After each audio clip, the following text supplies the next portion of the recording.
Poop. And we're live. Oh my god. So welcome to the TechItAll podcast. I'm Pino25, your host. Hey. Hilarious. And Rick, the So only cool guy here.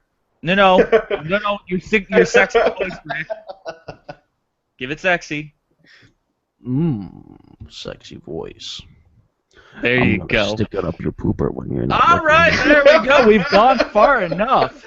That is far enough. So today is April 2nd, 2016, and this is TechItAll Live. Oh, yeah. So, yesterday, was it yesterday or the day before that Tesla opened their pre-order floodgates? Yesterday, and it wasn't the pre-order floodgate. That's been available for a long time, but they released the model. That's what happened. Yeah. They showed the people what it was going to look like.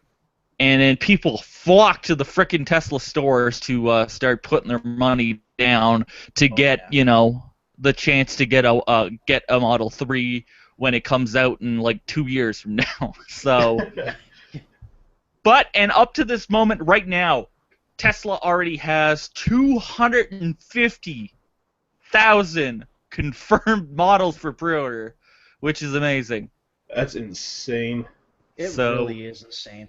Like, I wonder how they're going to release it all in one day or, like, per week.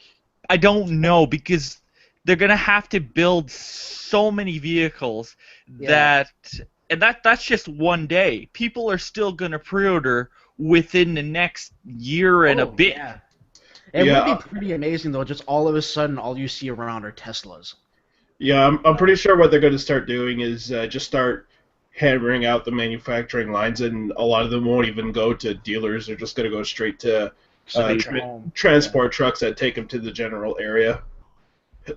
Yeah, pretty much. And it's an amazing little vehicle. Over 300 clicks on a single charge, so I could do 2.5 days of driving on a charge, which is great. So, yeah. That's 250 miles, which is insane. Yeah. Yep. You have to remember clicks and miles are different. Yeah, kilometers. I think it was like 330 some kilometers in range on a charge. 344. And yeah. And even then, most people, like, if they're just using it for local area, they charge it every night anyway. So yeah, exactly. Right off 120. And like with the advent of them putting in the superchargers, we're gonna start to see more and more superchargers put into different cities around the States and in Canada. So it'll be a lot easier to charge your Tesla fully really quick. Yep. And also when you're home, also you can plug her in. Yeah. So which will be pretty cool. Cities, but along the highways, regular gas stations and restaurants, they're going to be getting in on this too. Well, yeah, I'm pretty sure that, corner gas stations are going to go, well, we can, probably start making some good money on these things, so, ta-da, Honestly, I feel the people that would be getting these charging stations wouldn't even be doing it for the money. Just for the added business. It's so cheap that if you had a restaurant, why wouldn't you want one to bring people's electric cars over so they can eat while they wait, right? Well, for sure. The logical way to do it.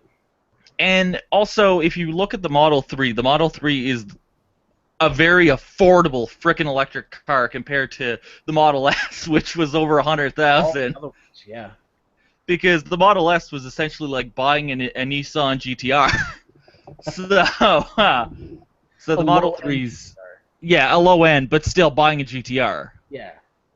And at that point, you got to think, if you're a car guy, you like that engine roar. Like, do you want a Tesla or a GTR? Yeah. Yeah. But honestly, I wouldn't mind having either. I know. I'll take both. I'll just take both in a big garage. GTR, summer car, Tesla, daily drive. Yeah. Yeah. It doesn't cost me a fortune to get anywhere. No big deal. We're good. But yeah, so it looks like. Yeah, and also people have been asking Elon Musk about how, his impressions of how the pre-orders are going, and he's completely, blown away because he thought they would be getting maybe a quarter or half of what they got. But, it's just blown him away. But we are at the point that people want to get electric vehicles, so Yeah. Not to mention, it's in that affordable price range where if you have a full-time job, chances are you can probably afford it. Well, yeah, that's just it. And there's also, like, depending, like, in the states, depending on the state that you're in, you can get government rebates on the vehicle because it's a no-emissions vehicle. Especially, like, down in California, you can save $7,000-8,000 on the purchase price of the vehicle, bringing it down into the mid-20s. You know, like the mid to high 20s. So that's super awesome. And there's and no mention. It would cost just as much as my Cruise did at that point. Yeah. So, and there's no mentioning, like, this is 2 years down the road, like 18 months down the road before they're released. There could be a lot that can happen in between then where you can save money before. Well, yeah, that's just it. And I wouldn't be surprised that Tesla would add more stuff to the vehicle because they're always adding more, either performance or you might get more kilometers on a single charge. They might figure out something with their batteries because they do have their own battery plant down in California, isn't it? Yeah. The Gigafactory. I'm not sure if that's open yet though, but they were building it with Panasonic. So they might do something, and we might get better charge from the batteries. So it could just be software update too for the battery life. Like change a bit here. Like they're all connected to the internet, and as long as you let it update, it's gonna update by itself. It's like a computer.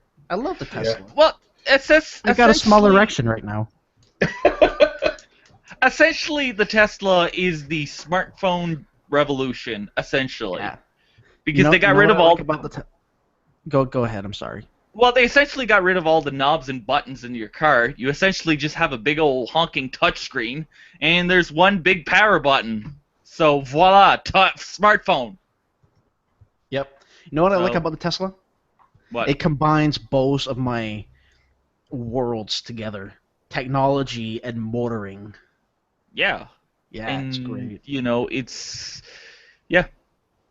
So enthusiast grade awesomeness, and also looking at a $30,000 with the the government incentives, yada yada yada. It's not, people aren't going to look at it as a regular average vehicle. It's still going to have this luxury aspect because Tesla's in the luxury range of vehicles, kind of like a BMW, a Mercedes, or a Lexus. Not to mention that I completely forgot what I was going to say. Not to mention, like, I don't know if you guys looked into this, but to charge a Tesla battery here in New Brunswick, where we live, it'll cost us, with the current electricity rate, about 80 cents for a full charge. Yeah. Like, it's an investment in itself. Instead of paying, like, I don't know, $40 to $60 a month in gas, depending on where you live and what you do, it'll cost you... I'm very minimal on my gas. Like, to give an idea, I've only just hit like 67K, and I've had the car for 5 years, and it still costs me about almost $100 a month. Yeah. So would you rather pay a few bucks or 100? Yeah, exactly. Yeah. It's definitely because even for what's considered cheap on gas car doesn't even compare to how much you save. Well, yeah, because you can take that money that you're paying a bit extra for the vehicle, but you're saving this much. So, voila. And you got a sexy-looking car in your driveway or in your garage. Yeah, and what some people can do is that with the money they save, if they're getting the car like on a lease or a loan or whatever, that extra that they save on gas they can put towards that loan payments or whatever, and you'll get it quicker for ownership. Or you could, or with the money you save, you can also get the better model, the more higher end model, and with the more bells and whistles. Play it smart and save it. Chances are, if you're buying a Tesla, if you're me at least, I like to have my cars long term, especially when I like them. That $100 a month you'd save, if you're Corey, you can save it, and in 10 years, when the warranty on the battery, assuming it's still 10 years, I haven't checked, you'll be able to buy a new one if it breaks, Like, a lot of the complaints you get about electric cars are the battery. It's expensive. You can't, afford to fix it when it breaks. Well, if it's still under warranty, it's not an issue. Yeah, well... And if it does break after warranty, all the money you save on gas can easily repair it. Yeah, and generally speaking, in an electric car, short of the electronics, the battery is the next second most expensive thing in there. Yeah, but the prices are coming down on batteries because, like, my parents drive a Prius, and the battery in that thing's only like $3,000 to replace. Yeah. So it's not as bad as it used to be. It used to be frickin' expensive. I think the problem here is that people who talk about it being expensive are people who don't know how to save money. Well, yeah, pretty much. That are living like paycheck to paycheck. Like, yeah. But my only question really is how well does it handle with Canadian winters? Because all these places that are getting them are generally like southern or hot states. When I was in college, one of my instructors, his brother had a Model S, and he lived up in Toronto. And he said it was amazing. He said it was amazing in winter. Like, it would just plow through the snow, no problem. So. Well, it's really torquey because of the electric engine. But talking battery here, the lithium batteries are excellent for all use. Like, I don't know if you guys use tools in your day-to-day life. Yeah. But compare an old battery drill where the second you use it, it starts to lose power, compared to a lithium drill, which has power up until the end of the battery life. Yeah. I have some tools, like lithium battery tools, and even in winter, outside, when I don't use them, they're just like in my car or whatever, I'll just take it and start using it, never lose charge. Like, I'm not worried at all about the Teslas in winter. All I'm really worried about would be the autopilot in winter. Like, how would it really react on icy roads and whatnot? Yeah. But so far, it's not an issue for us because it hasn't been authorized in Canada.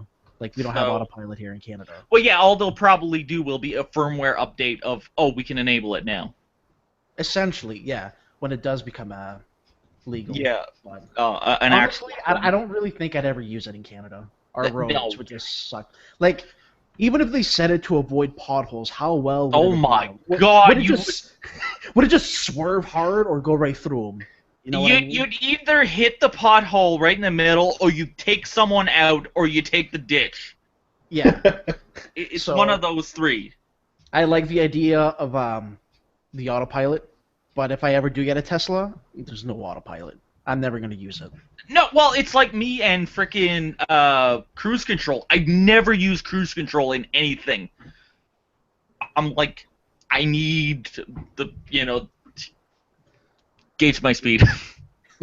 So. Well, during like summer and fall, it's not too bad. Summer, most of the potholes are getting repaired, and fall is pretty straightforward. But it's definitely questionable during the winter and early spring. Early spring, because again, Canadian winters last a lot longer than they do in the south. So the vehicles that are down there, if they have an autopilot, obviously it's relying on how the road looks, and if the road's nothing but white, what the hell is it gauging on? Yeah, that's another good point. Like, if the computer is only seeing like a white canvas, how does it know where? Well, you got to look at it in the same way as avoidance technology in higher end vehicles of the side monitoring stuff. And also like on the Subarus with the eyesight system and all this, all these different systems from these different manufacturers. How does that work in the winter? I don't know. Well, those tend to work on seeing the car in front of you. But what Corey was talking about here is like after a storm where everything is white. Like, how does it know where the lines are and the roads are? Like, how does it know where to position itself? Yeah, and another thing too, like you brought up, how is it going to handle the road conditions? I don't think it would need too much tweaking, but I mean, we kind of already have that with the way ABS works. Is not stomping on your brake is basically the best thing you want to do when you're slipping. Exactly. So I don't think it would have too much trouble with that, though. I'm pretty sure like the car is smart enough to know like hey, this road, I keep slipping tires. Obviously, you're on icy. I'll keep it manual. Maybe they'll have something like that. Yeah. And something else that just came to mind. No, we were supposed to talk about the subscriber count. We completely went full-blown Tesla. It's fine. We'll get back to that after.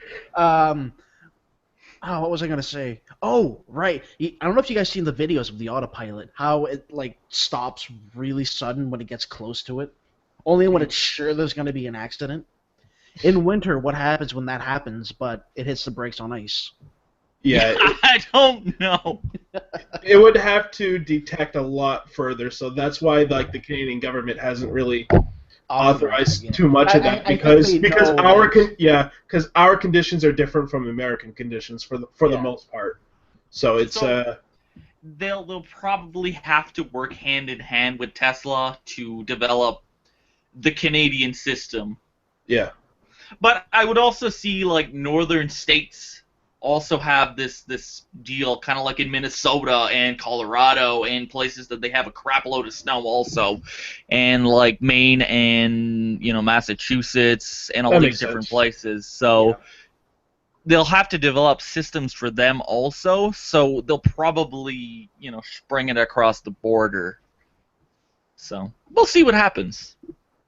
Yeah. But very, very promising for electric technology compared to what's been going on with other manufacturers of electric vehicles. So very positive. And not costing you a fortune to buy set electric vehicle with really good range. Compared to other electric vehicles that, go, oh yeah, we'll give you 100 kilometers. And it's also interesting just how well... this is kind of a callback way back, but it's interesting to see how well Tesla's actually doing given the fact that they gave pretty much all their patents away, and they're still the most dominant company out there. Oh yeah, the whole their charging technology, that's all open now, and they're whatever, take it. Yeah, pretty much anyone can do it, but the problem is there's not a lot of companies that want to at that point because it's really hard to compete with them, but also because of all the oil lobbying too, that doesn't help. Yeah. Well, what's fun about Tesla is they actually want competition. Yeah. Yeah, and I don't blame them. I don't know if you guys heard about the. Well, I know you guys heard about the Volkswagen scandal with their diesel. But Tesla actually came out and said, hey, instead of fining them, what was it, $1 billion or $2 billion or something? It was a crap load. Yeah, it was a crap load. They said force them to invest that money in an electric division instead, which in my opinion would be great. Because if Volkswagen gets into it, you damn well know other companies are going to get into it. Well, if you look at Volkswagen, you look at Audi, they have the e-tron Quattro, the R10 e-tron, their electric version of the R10. It's why can't they bring that back and slap it into a Golf or Jetta, Yeah, or the Volkswagen prototype. I forgot what it's called, but had a Triumph's engine in it, the motorcycle engine in a really light car. Why not make an electric performance car? Use that same lightweight chassis, put an electric engine in it. Well, yeah. There's a battery in the front. You know what I mean? There's so much they could do to make something good here. That's too complicated. Too complicated. We don't want to invest money in research and development. Yeah. Well, BMW's doing with the i3 and the i8, so yeah, we'll see what happens. Eventually, other people will get into it when the technology seeps down and gets cheap. Yeah, I'm pretty sure Toyota's probably going to bring out a really amazing, better plug-in Prius that has 1 million miles, or Nissan with the Leaf, they'll design a better Leaf, or I don't know. And with the P1 have an affordable version. The Nissan Tree. Yeah, there you go. And then well, I think it'd be better to call it the Nissan Route. The Nissan Route. And then Mitsubishi will have a better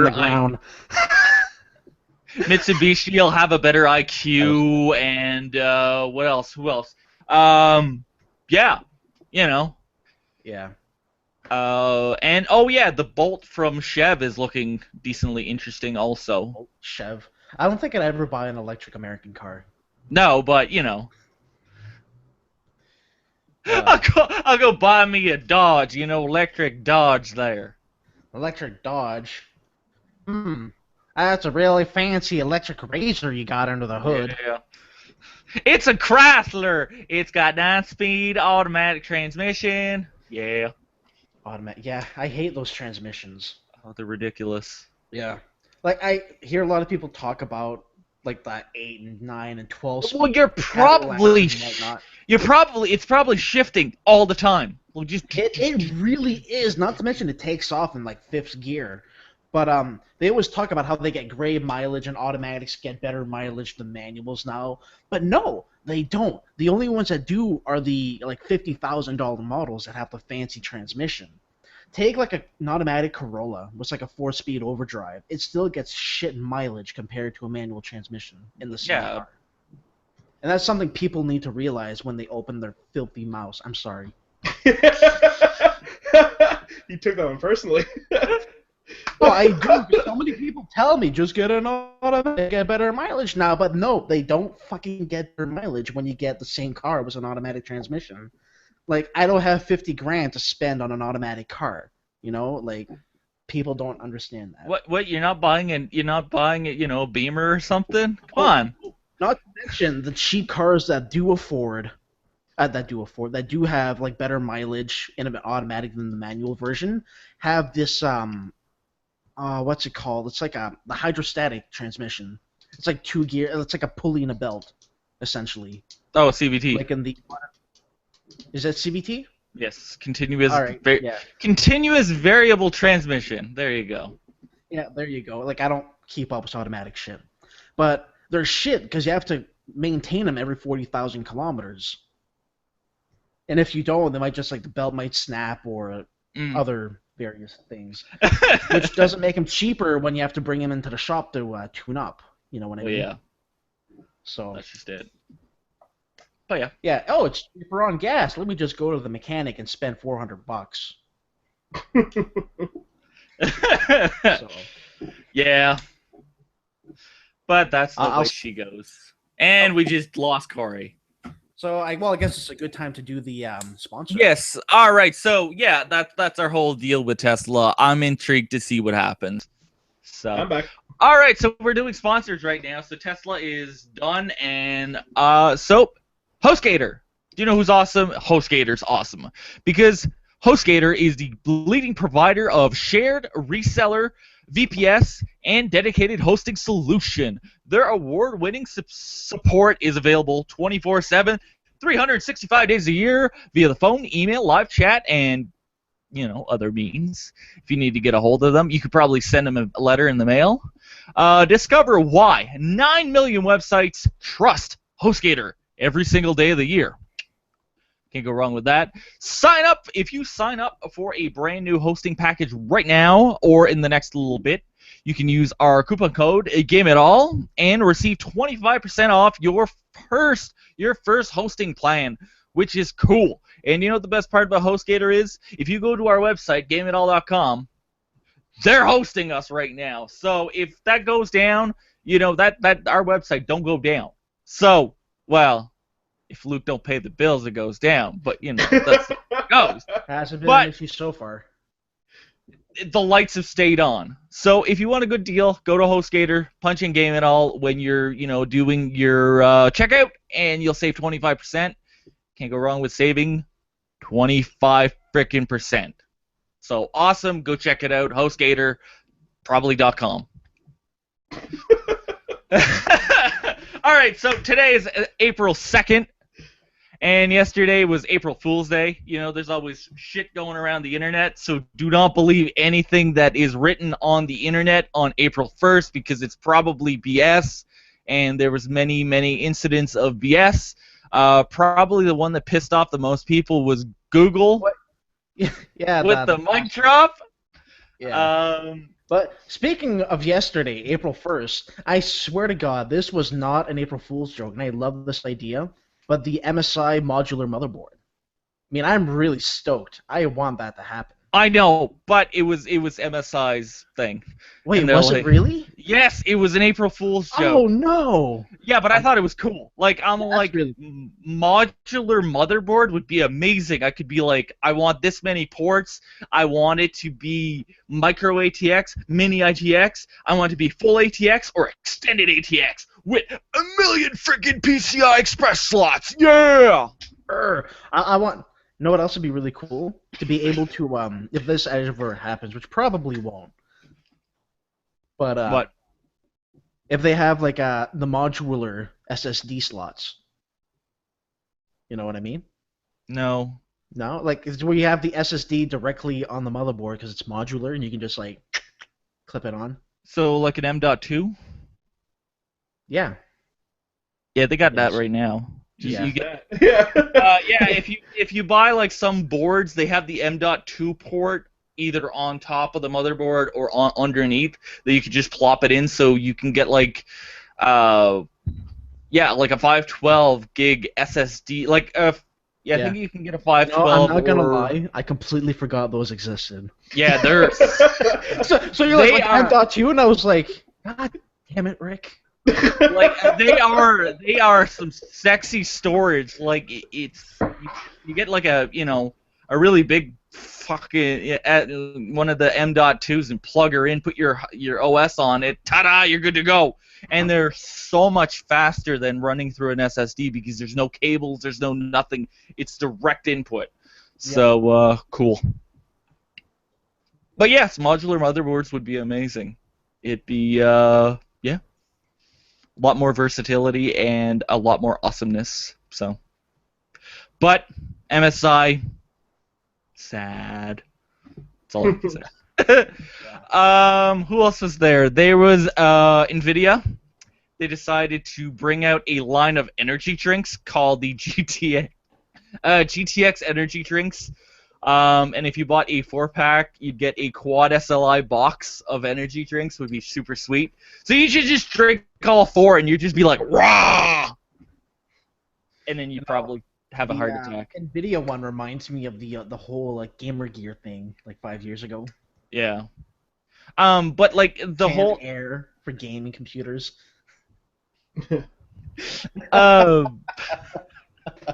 Gee, I wonder why that flopped. I could totally see them just making a deal with Monster because they already have their color scheme and just do like a special edition of Monster and ta-da, you're good to go. Colors done. Yeah, they already have the colors. They have the green and the black. What more do they want? You know, it's just like slap the NVIDIA logo and just put GTX on it. You'll be playing with power. So, yeah. So April 1st. Now you're gaming with power. Gaming with power. So that's It's kind of disappointing they didn't have like a combo with Dorito. Yeah, pretty much. Yeah. Then all you found out was the NVIDIA energy drink was just Mountain Dew. Yeah, yeah. Just a super caffeinated Mountain Dew. Yeah. That's what you get. No sugar, 0 calories, and it's just like half packed of aspartame. Yeah. Pretty much. But yeah, there wasn't really much that went on this past week. But Google did apologize for doing the Minions. The Minions? They did Minions? Yeah, that you had a GIF. I'm on the computer every day, and I'm still so out of the loop. Google, it was a new feature added to Google, to like Gmail, and if you would click on this, it would send them a minion dropping the mic as a GIF. And it pissed off a lot of business people that use Google for, business because they sent this by accident or not knowing what, they sent. Yeah, it was super unprofessional. And they were like, what? Well, at the end of the day, Google is essentially run by a bunch of interns fresh out of college, right? Well, yeah, and that's always been Google. Like, Google which is what I like about Google. But I mean, a little more supervision, right? Supervision.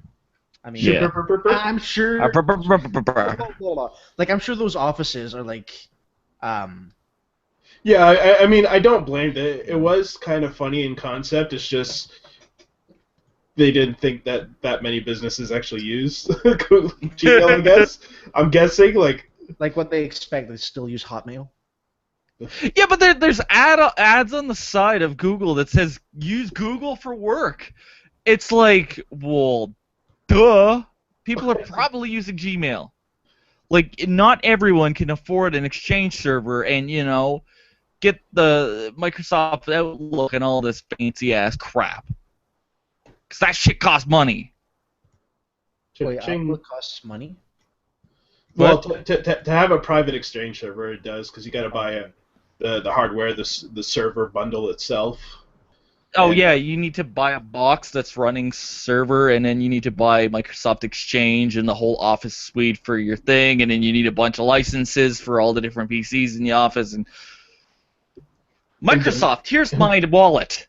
Here's my domains. Yeah. Here's my wallet, have fun. Yeah, we when I was in college, we had to do that. We had to learn all about it, and it was fucking expensive. But, that's Microsoft, and that's the business, and, yeah.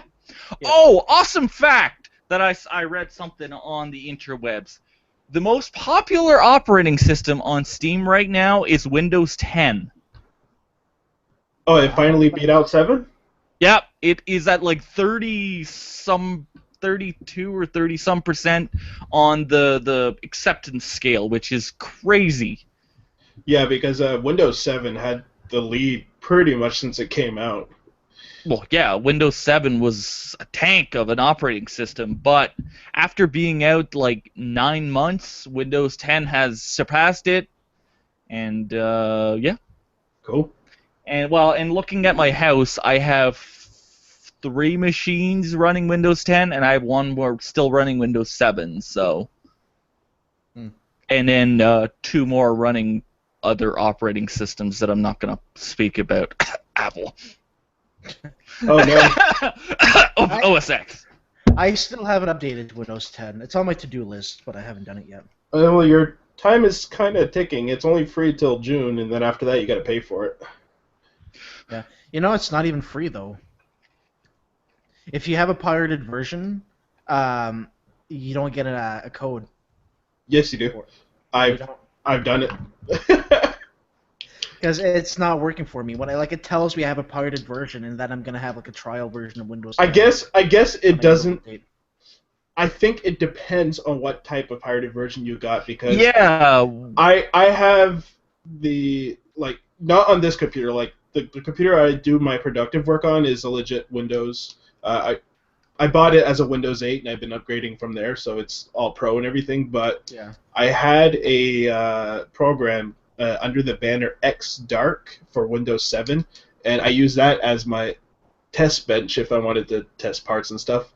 So it didn't matter if the OS crashed or whatever. And just for fun, I decided to just update it to Windows 10 because I wanted to see if it would work on a Core 2 Duo E2200. And it actually did update, and it ran okay. So I was surprised at how efficient that OS is. Yeah, and it works really well. It worked fine, and that pirated OS didn't really tell you hey, this is a pirated version or anything like that. And I think just particular versions of pirated software are done so well that even Windows itself doesn't realize it's pirated. So it let me upgrade fully, and even after the Windows 10 upgrade or whatever, there was no signs anywhere saying that, hey, this is a pirated version. Just it really all depends on the version of Windows that you had, because there was a desktop that I had a few weeks ago that I'm not going to say whose it was that I worked on. It had Windows 8 Enterprise cracked on it, and when I went to run the installer to get Windows 10 that you sent to us, it was like, fuck you, I'm not going to work. Yeah. And I'm okay. Yeah, and another reason why I believe that version is very well crafted is because I was still able to get all the Windows updates. Usually when you do that, that's a death knell for a pirated version. because it gets the updates to know that something is up, and for some reason it just never flagged as anything. It just downloaded as normal and operated like any normal system. Yeah. So I went, screw it. I wiped the hard drive, installed 7, and upgraded to 10, no problem. So I don't know. It all depends. Easiest thing to do is just wipe it, just back up your shit, wipe it, and then go to 7, and then to 10. Fart. Yep. That's what I might. Yep. But yeah, no. After running 10, it runs beautifully. I have everything running smoothly. Yeah, it runs pretty nice. I got all my games running, and yeah. Nice. So I haven't had any problems. And I love drivers are not a pain in the ass anymore. Yeah, it was so easy to find drivers. Like, it doesn't hassle you much, and it was pretty definitely put together well enough for what's really like a new OS. It wasn't built as an add-on like Windows 8 was, or 8.1 versus 8.0. I really had no problems with drivers, and the one computer I fixed was a really old one that had some issues. There's some third-party programs that actually find drivers for you, but for the most part, Windows 10 takes care of itself really well. And the fact that it's built-in antivirus this time around is actually pretty damn decent. I haven't had to use third-party software to find stuff. Yeah, well, it's built off the system, like the Microsoft System Secure. That's what Defender was built on. Like, it's from. Yeah. I used to use that on Windows 7, and then now I have Defender that's built in, and it just works. Yeah, just as a failsafe, I have Malwarebytes anti-malware. Yeah, I have that, and that's just to find rootkits or if a really big problem comes up. But other than that, it's a very self-sufficient OS, and most of the people that do complain about problems are actually in a very minor portion. Yeah, and and the funny thing was, when I first installed, because I have an ATI, I like an AMD system, and I have an NVIDIA system, it came up with the Catalyst drivers for the AMD system. It had them installed already, and I was like, what the hell? Like, the control center. And also it had the NVIDIA one on my NVIDIA system, which just blew my mind, because I didn't have to go get it from NVIDIA. Yeah. Or AMD. Crazy. And also, we're getting Bash scripting for Windows 10 pretty soon. Remind me what that is? It's the actual Linux command prompt. They're bringing it to Windows 10 for some apparent reason, and I'm like, I had a whole class on this. And I'm like, I can do all sorts of crap in it if I can remember. But yeah. But no, I'm very, very happy with Windows 10. It's a very solid OS, and but I'm not surprised, because that's the way Microsoft does it. They release one, and then the next one's shit, then the next one's amazing, and then it's just...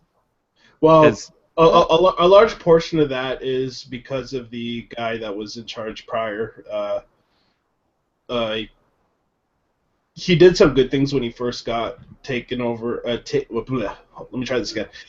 He did some pretty good things when he first took over from Bill Gates as CEO, but then as time went on, like, it was getting more and more apparent that Ballmer was kind of losing touch with how things were changing. So when they finally changed to Satya, they're just like, no Windows 9, this shit is not going to work. Yeah, but Ballmer's been there since way back. Yeah, he's been there forever, but like in the last few years of his actual reigning there, it was getting obvious that he was making some really costly mistakes, because things were not going that way anymore. Like, the internet changed things so much, and Microsoft had to change with it. That's why they changed. Yeah, that's just it. Because like way back, Ballmer was just their business guy. He wasn't a developer or anything. He was just, here's the numbers. This is the people that we should talk to make a deal, because that's all Microsoft does is buy stuff from other companies and then integrate it into themselves, and they've cleverly done that forever. So, Ballmer's just a good businessman, but he's not a creative or anything other than that. Yeah. And that's why we've had so many fuck-ups from Microsoft, so... The worst one was Nokia. It just didn't pan out, so... Yeah, that was a shady deal with their whole, oh, we're doing Windows phones. Oh, yeah, that's cool. Yeah. It was a good concept, but it's just... They didn't just put the pieces together well enough to compete. Yeah, that's just it. They had very strong competition from Apple and Google, and they just couldn't fight the mobile market. Yeah, because it's not to knock on the Windows Phone itself, because it's actually a very decent, competent phone. It's just the ecosystem isn't well placed. Yeah, because there's a lot of hostility from the older Windows mobile platforms of looking at 6 and 5, and they were really shady ass pieces of shit phones. But 8 and 10 are, phenomenal phones compared to what they used to be. So Microsoft really pushed it. Yeah. So, but yeah, I think that was it. Yeah. Well, yeah. Awesome stuff. But So yeah, that was a very interesting left turn from April Fool's. It's kind of like the basis of the game at all. Like, everybody has ADD, so just get used to the conversation tree going all over the fucking place. This was another thing that I wanted to bring up really quick. Amazon is banning crappy USB Type-C cables from their site. Good. So they have to be, FCC, fully approved quality cables if you want to sell them on the Amazon website. So you will not be buying shitty ass, cables that don't work half the time, and not just a pain. Not only don't work, but some of them were proven flat out dangerous. Did you tell that story about the guy that was testing them? No. There was a guy who would basically go around ordering USB-C cables, and the test setup was it was all his personal equipment. He was just doing it to review it, but one of them was so shoddily built, it had resistors that were way underscored for what they should have been. It was so shoddily built that they permanently fried his USB port and his computer. And there was another one that was actually on the verge of catching fire just because of how hot the resistors were getting. That is bad. Yeah, so that's why they have to be to spec, because if you use cheap parts, you're risking more than just losing data. Yep. So good on Amazon. They're one of the first retailers that have come out and said that we're not going to sell this crap. That we want to sell the correct stuff that's, not going to be a fucking health hazard or a hazard as to your equipment. Yeah. So, yeah. So that was the other thing that I forgot to mention. So I think that's all our tech talk this week. For now. Was there anything else? Remnant had brought up a topic. I barely remember what he was saying because I was doing other things at the same time. But lately, businesses and colleges and universities have been having a swarm of malware in their email systems. So, just even if you're on a private server, just always be aware of what's being sent to you. Don't click anything that looks shady. Oh yeah, don't open anything that is suspicious, that could screw you over. Yeah. So always make sure that you know what you're opening, and don't be an idiot. Yeah. Don't click it without reading what it says. Get your learn on. Make sure you have some damn good spam filters. Make sure your IT person at the office or at work or at school is a good one that knows what the hell they're doing. And, yeah. Yeah, that's pretty much it. So, yeah, that's it. So, boom, we're good. Yep. So for the TechItAll podcast, I am Pino25. What up? Alaris. And sexy voice Rick. Oh yeah, he said it very softly in his mic. He's talking with his NPR voice. Awesome. NPR? National Public Radio. Oh. They I'm Bane. Yes, we're talking on the radio right here. This is the TechItAll podcast. We should do a whole episode of us talking smoothly. That'd be really dumb. Yeah. Oh my god, I'm totally doing it. Corey. You can do it. Do it, Corey. No. I am totally doing that on the news on Monday, so yeah. In case Luke hasn't seen this, we shouldn't tell him. We should just both start doing it. Just to fuck with him. Yeah. But yeah. So I would do in that case, like, we don't say anything, we just go on the podcast, and then we just like start making them super uncomfortable. The second it goes live, we just switch. Yeah. Yeah. All right, so that's the plan for Monday. All right, so if you like reviews and news and all sorts of rest of the crap of going on the interwebs that we like to talk about, especially for games, tech, movies. Movies are getting really big. We had a couple bigger interviews coming up. Yeah, all sorts of awesome shit going down. Go check the website. Go check the Facebooks, the Twitters, the Tumblrs, the Stumble Upon, and whatever else that we're on.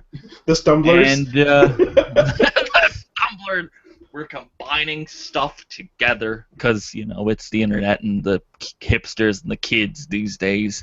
So yeah. Keep up. Yeah, gotta keep up. That's the problem. You gotta keep up. Da-da-da-da. All right, so we will see you next Saturday. This is Pino25. Goodbye and good luck.